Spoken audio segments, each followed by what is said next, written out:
We have not done an animal video in a while.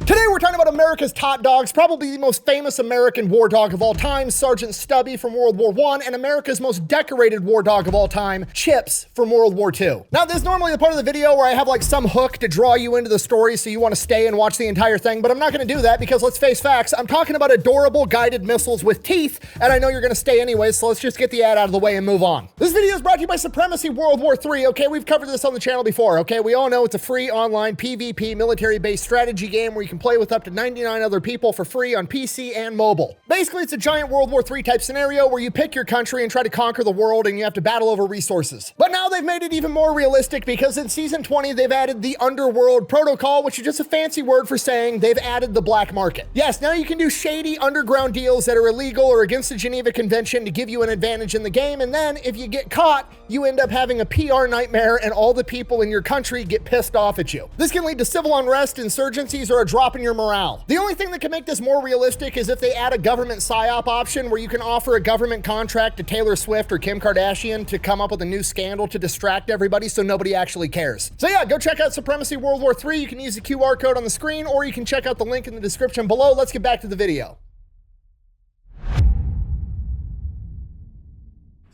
All right, our story begins in 1917 on Yale University campus in New Haven, Connecticut. America has just entered World War I. Why? Because the Germans have just committed the cardinal sin that always gets America involved in military conflict. They touched one of our boats. That's what I want to tell you, but technically, that's not true. I can't lie! You see, the Germans had used submarines to sink the RMS Lusitania, which was not an American ship, but it did have 128 Americans on board that were killed. Obviously, this pissed off a lot of people, but technically, they found the loophole. They didn't touch one of America's boats.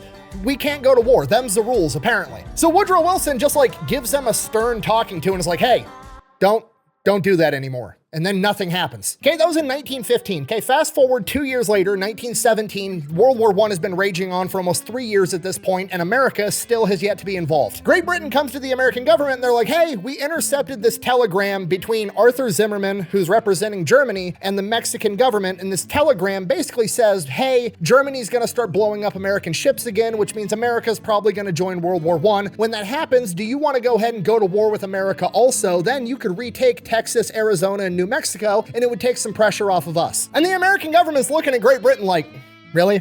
Did Germany really say this? Or is this a British trick to try to draw me into your European conflict over here? I'm not sure I buy it. And then Arthur Zimmerman comes out of left field and tells an American reporter, basically, no, I said it and I meant it. And America can only have one response to that. Huh? So America joins World War I, but the problem is America doesn't really have a military right now. I mean, they have a military, but it's small, it's tiny. It's not some big force that they're gonna send over into World War I and have a meaningful impact. So they have to raise and build a massive army. To do this, they start training people to join the army wherever they can, including college athletic fields like at Yale University, where they're training the 26th Infantry Division, AKA the Yankees. It's basically basic training. They're gonna teach how to march, they're gonna teach a rank structure, how to salute, all that stuff. And then when they do actually get to the part of, here's a rifle, here's how to use it, they don't even have enough rifles for everybody. So most of these guys are training in firearms while holding like broom handles and sticks, imagining that it's a gun for training. It's a wooden gun. Oh!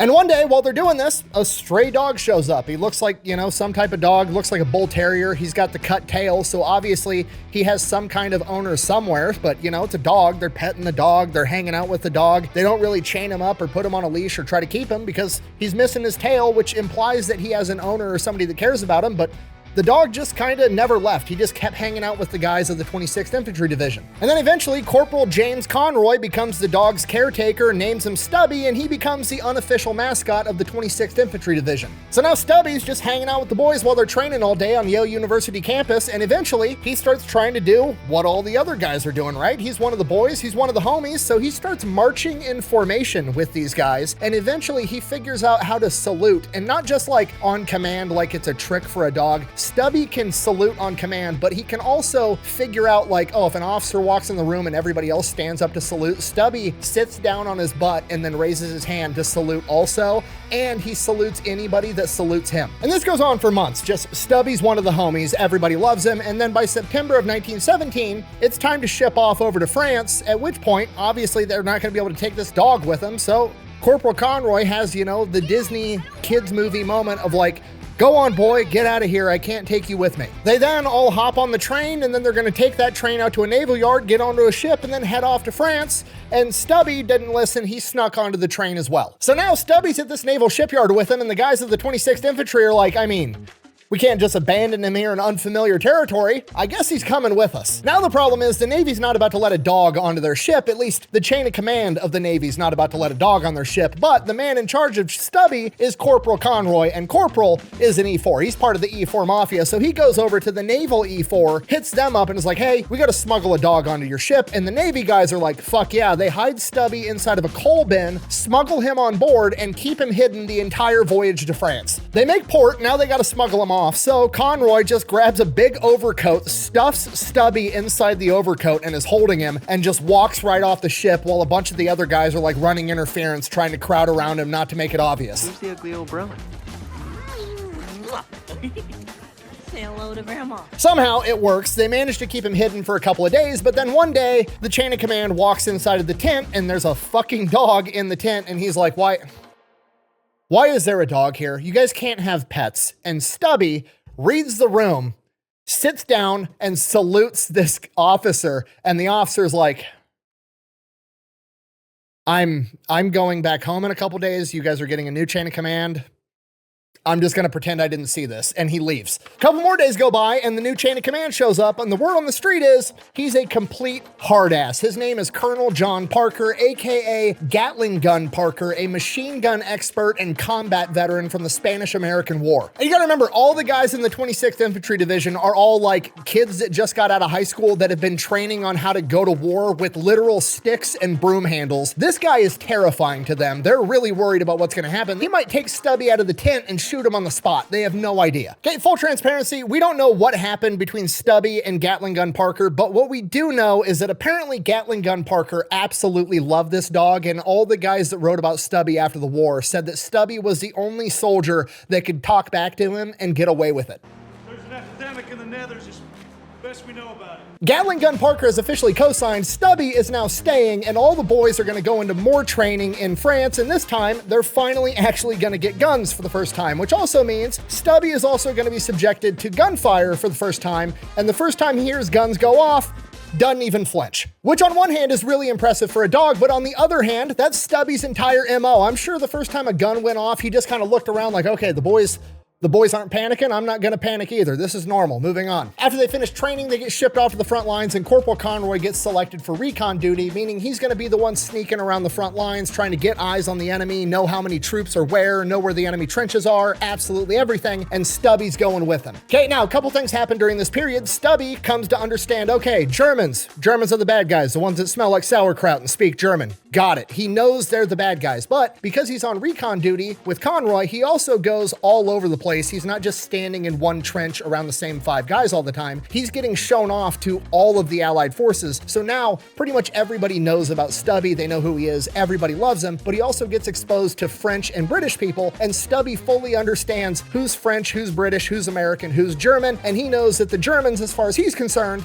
are the bad guys. This goes on for a little while, and then on March 17th, 1918, Stubby has his first run-in with mustard gas. Now, according to the popular story that you see reiterated on like Wikipedia and a bunch of articles, allegedly Stubby was wounded by mustard gas and ended up in the hospital. As far as I could tell, that's not actually true, and it's not true because prior to this, Corporal Conroy and a French lieutenant had a custom gas mask made for Stubby, so while he was exposed to mustard gas, he had a gas mask, and as far as I could tell, he was never actually injured by it. So that's good, and even better than that, Stubby is a really smart dog that recognizes patterns and acts accordingly. So after being exposed to mustard gas for the first time, presumably from his perspective, there's a really high-pitched whistle from the artillery coming in, and then they land and everybody freaks out and puts these masks on. Well, not all the humans can hear this high-pitched whistle as soon as a dog can, but Stubby can. So from that point on, every time he hears the high-pitched whistle of incoming artillery, he starts barking like, what the fuck are you guys doing? We're supposed to be putting our masks on right now. And he ends up being the early warning system for his entire section of trench, so everybody knows to put their gas masks on, which I cannot stress to you enough is a humongous deal, because when you're dealing with toxic gas, breathing in one breath is,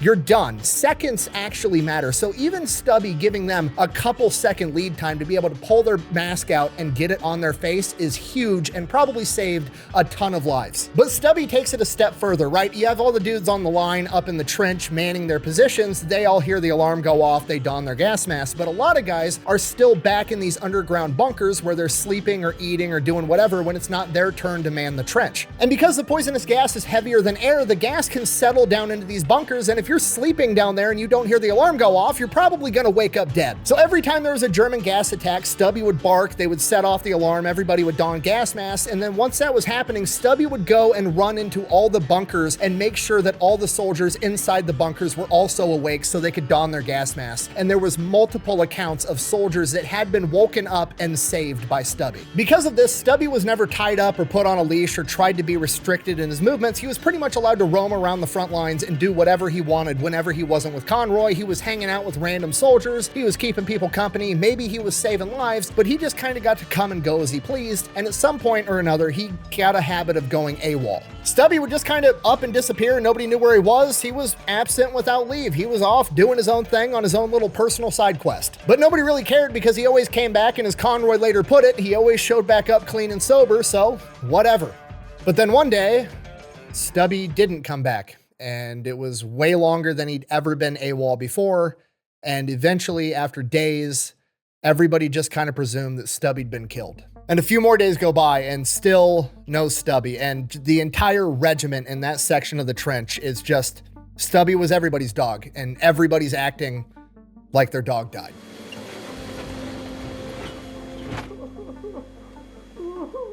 And then a couple days after that, there's this French unit coming through their AO, and one of the 26th Infantry guys, not Conroy, just one of the random guys, but obviously well aware who Stubby is, sees that a French lieutenant has a dog that looks an awful lot like Stubby on a leash. So he grabs some of the boys and they go over to investigate, and sure enough, it's Stubby, at which point he politely informs the French guy, "That's my fucking dog." And the French guy says, "No, it isn't. It's my dog."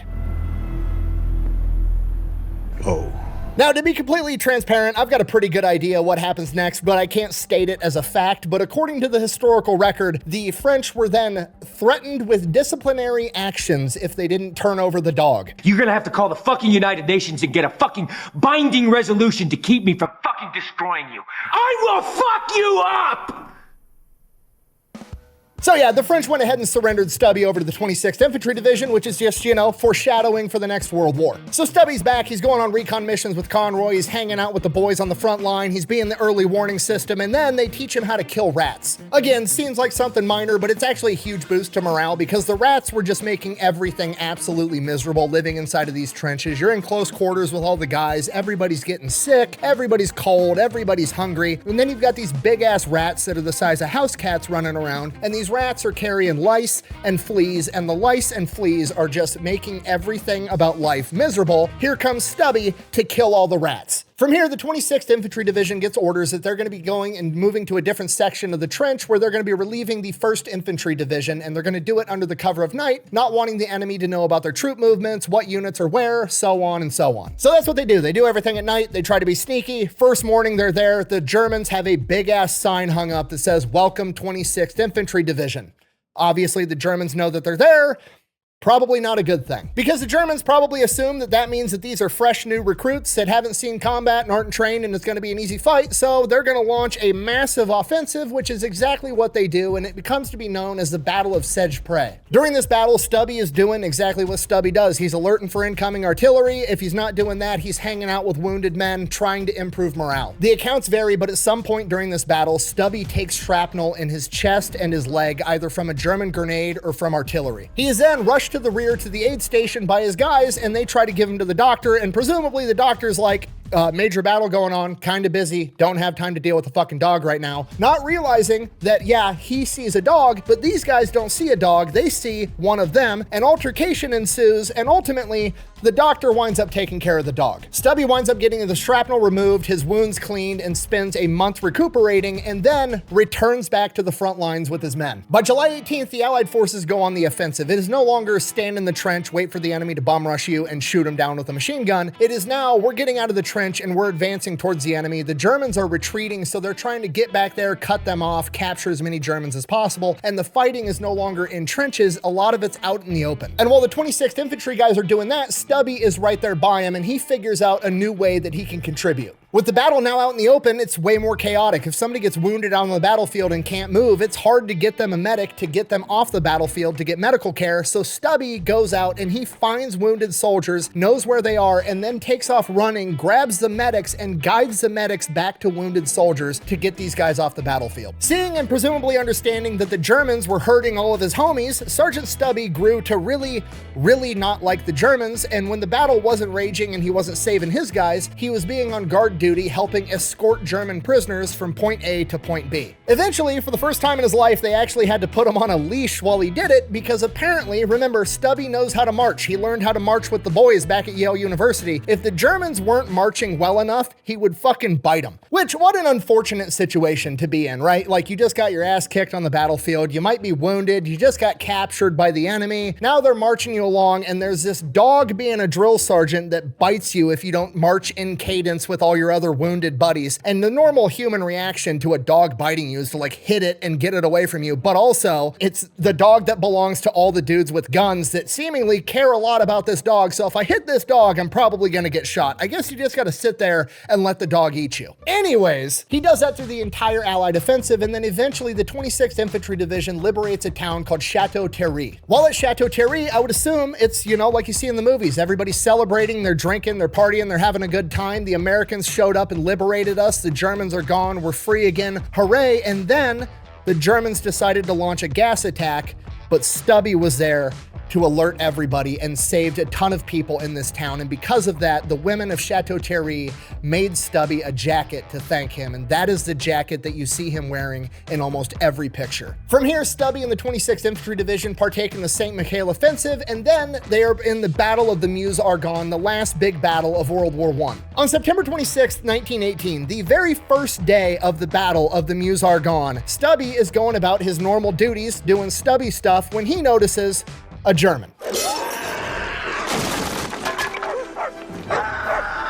Now, to be fair, it's debated as to whether or not this German was in a German uniform or if he was in an Allied uniform, but everybody pretty much agrees this guy was a spy and Stubby found him. Personally, I like to think he was in an Allied uniform being extra sneaky, and Stubby just rolls up like, you don't smell like one of my boys. You stink. You smell like beef and cheese. You don't smell like Santa. At which point the German just knows he's cooked. Stubby then proceeds to bark, alerting the rest of the guys to this intruder, biting him in the ass and wrestling him to the ground and holding him until his guys can come capture him. I said, doggy, please don't bite me, dog. And I turned around to jump over the fence. The dog grabbed my ass. For this, he receives an honorary battlefield promotion to sergeant, and his sergeant stripes are stitched onto his jacket that was given to him by the women of Chateau Thierry. But it gets better, because on the spy, they found an Iron Cross, which is like the highest medal that you can get in the German military at this point in time. And under the rules of fucking finders keepers, that is now Sergeant Stubby's Iron Cross, which he then had mounted on his jacket in the very appropriate location of right below his ass. From here, Stubby continues to serve with his guys all through the Battle of the Meuse-Argonne and all through the rest of World War I until Armistice Day, when it comes to an end. When it was all said and done, Sergeant Stubby had been in combat for 18 months straight. He helped in 17 battles and 4 major offensives. And after the war, Sergeant Stubby became a celebrity. He was America's goodest boy. He led parades, he met 3 presidents, he met General Pershing, the American general that led all of World War I for the American side, and General Pershing gave him a gold medal,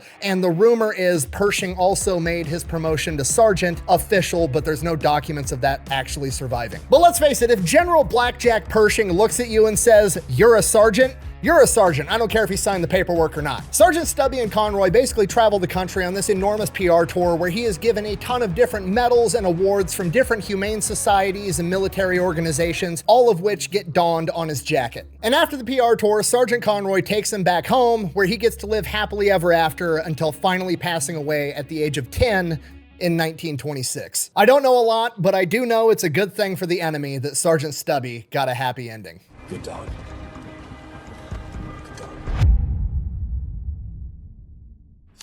And now for my personal favorite, Chips. So by World War II, as far as dogs goes, the American government had learned its lesson. Dogs are pretty fucking handy to have around and to give to the grunts, and they can do all kinds of stuff. So in World War II, they had a war dog program. Basically, the American government came out and just asked the civilian population for help. They're like, hey, we need dogs to go to war with. If you've got a good working dog that's like 1 or 2 years old, bring him in, get him checked out, and if he qualifies, you can donate him to the war effort. And one of the dogs that was volunteered for service was Chips, a Collie Husky German Shepherd mix. And he came from Pleasantville, New York from the Wren family. The Wren family had 2 young daughters and a brand new baby boy, John, and the 2-year-old Chips. And Chips was super protective of the kids. He was a great dog. He would also chase off the mailman every time he tried to deliver the mail. He was wound a little bit tight, but he was a puppy. He was everything the United States military was looking for. So the Wren family reluctantly offered him up for service. So in 1942, Chips gets sent off to Virginia to go through century dog training. Basically, he's going to be a guard dog for military bases overseas. He graduates from training,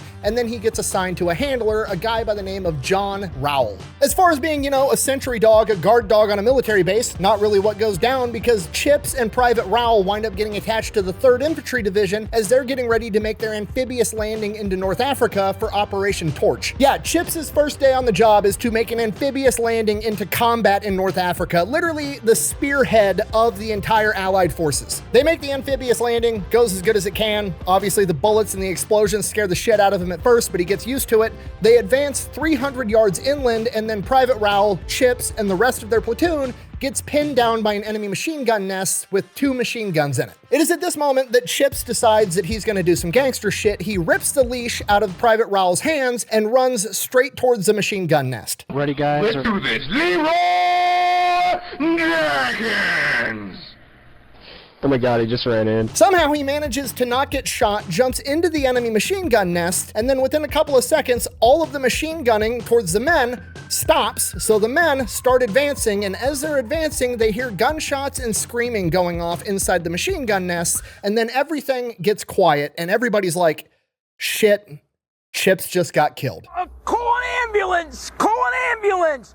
But not for me. Couple seconds after that, the screaming resumes as they see Chips dragging an Italian machine gunner out by his neck. Private Rowell calls Chips off before he kills this guy, and then 3 more soldiers walk out with their hands up and surrender. From here, they take the enemy soldiers prisoner, then they go inside the machine gun nest to see what went down, and both machine guns are ripped off of their mounts. And Chips has burns on his face and mouth. Chips had went in there, fought 4 grown men, and ripped both the machine guns off their mounts so that the men could advance and get him. Despite being wounded, he stays in the fight all day long, and later that evening on the very same day, 10 Italian soldiers are planning on launching an ambush on his platoon, but Chips manages to spot him, alert his men, and they get captured and taken as prisoners as well. And that's just the first day. Chips and the rest of the 3rd Infantry Division fight all the way through Morocco and Algeria, and once they capture those 2 countries, there's a little bit of a lull in the battle, at which point the platoon leader for Chips's platoon nominates him for the Distinguished Service Cross, the 2nd highest medal in the United States military, second only to the Medal of Honor. This gets kicked up the chain of command to Major General Leon Truscott, and he's like, all right, I don't know if I can give a dog the Distinguished Service Cross. We're gonna give him a Silver Star, and he approves it, and Chips is awarded a Silver Star. Not an honorary Silver Star, not a special award for dogs. Chips the dog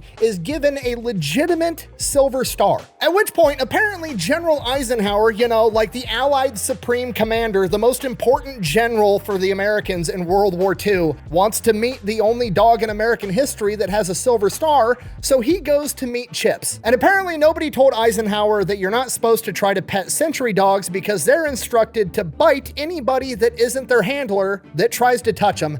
He nips Eisenhower on the hand. Luckily, Eisenhower's cool about it, and actually to this day at the Eisenhower Presidential Library, you can go there and schedule a time for your kids to take a 50-minute class on military working dogs that highlights Chips, and there's even a coloring page and a section in the course that highlights that time that he bit the future president on the hand. What are you drawing? It's just a goodbye card, that's all. It's sweet.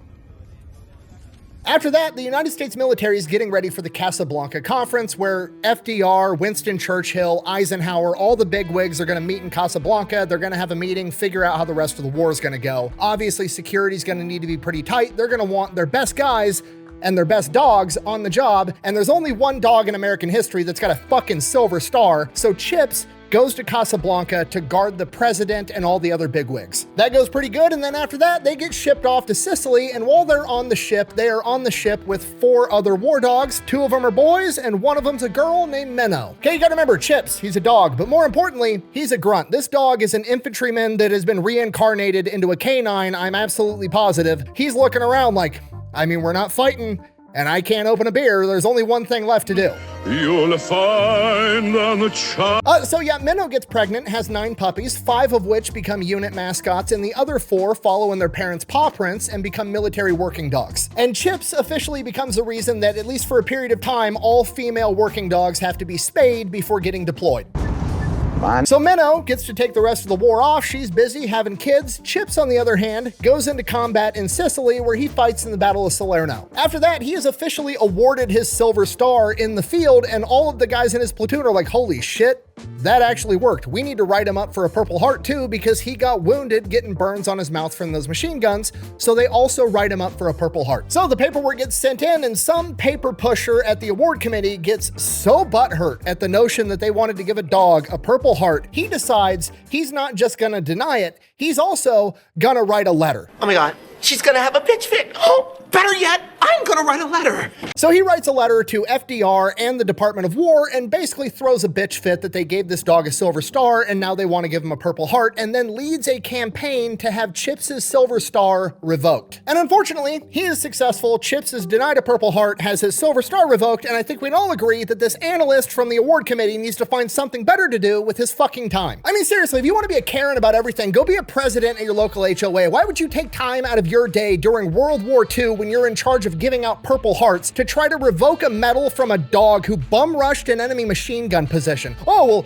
he's a dog and awards should only be given to people. Fuck you. You know who thinks he deserved that award? All the men that didn't die from machine gun fire that recommended he get the award. Okay, who gives a shit if Chips is a dog? He did some gangster shit. He performed an act of valor. He earned the award. Give him the award. Just because he's got 4 legs and fur doesn't change the fact he did the thing to get the reward. Give it to him. Okay, I understand it's probably very emasculating to have to go home after a long day of pushing papers around in the basement of the Pentagon and explain to your wife and her boyfriend that there's a dog over in Sicily that's got bigger balls than you, that's also accomplished more in 2 years of his life than you have in your entire life as a grown-ass man. But that's just the way it works out sometimes. Quit being a bitch. Also,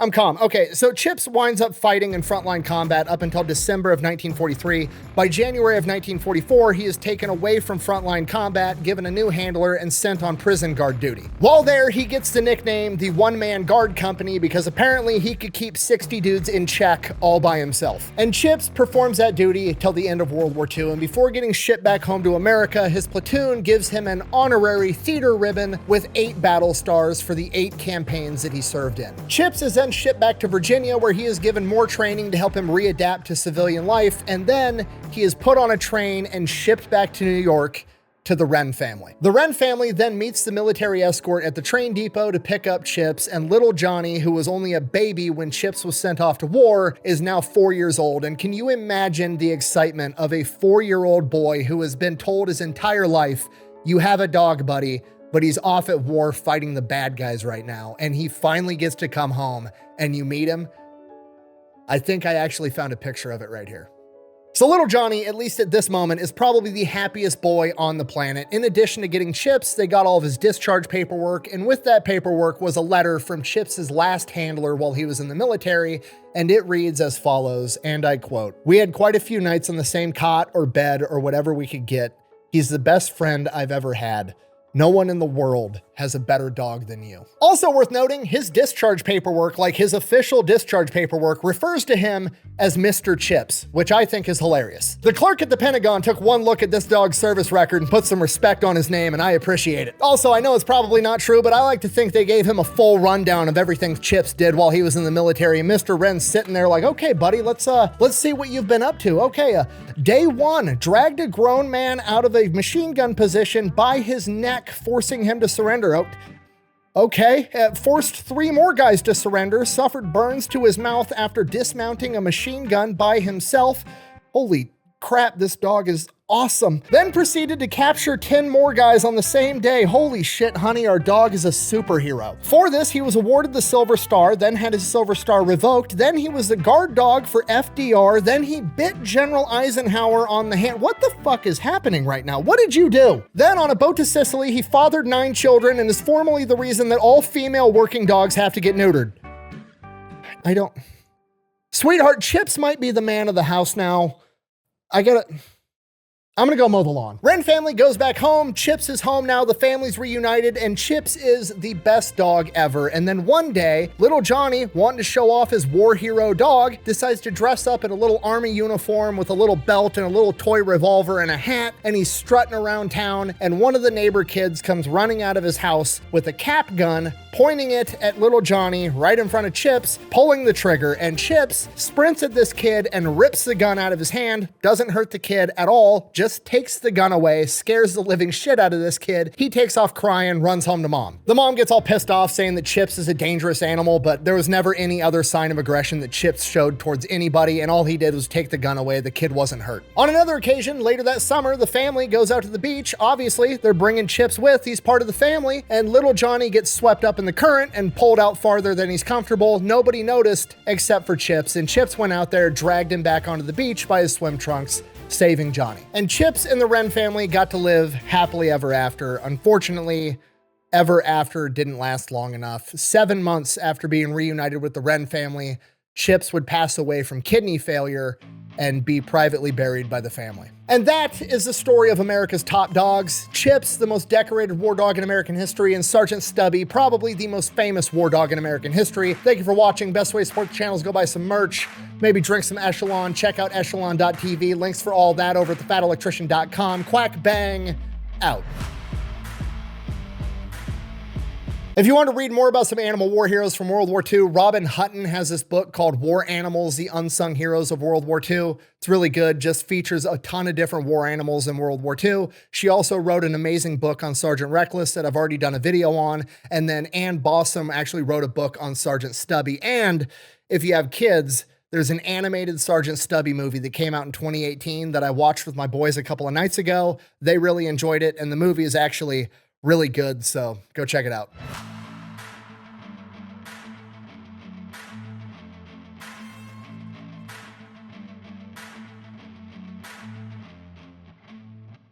Don't forget to go check out Supremacy World War III, unlock your railgun, and go conquer the British. It's what George Washington would have wanted.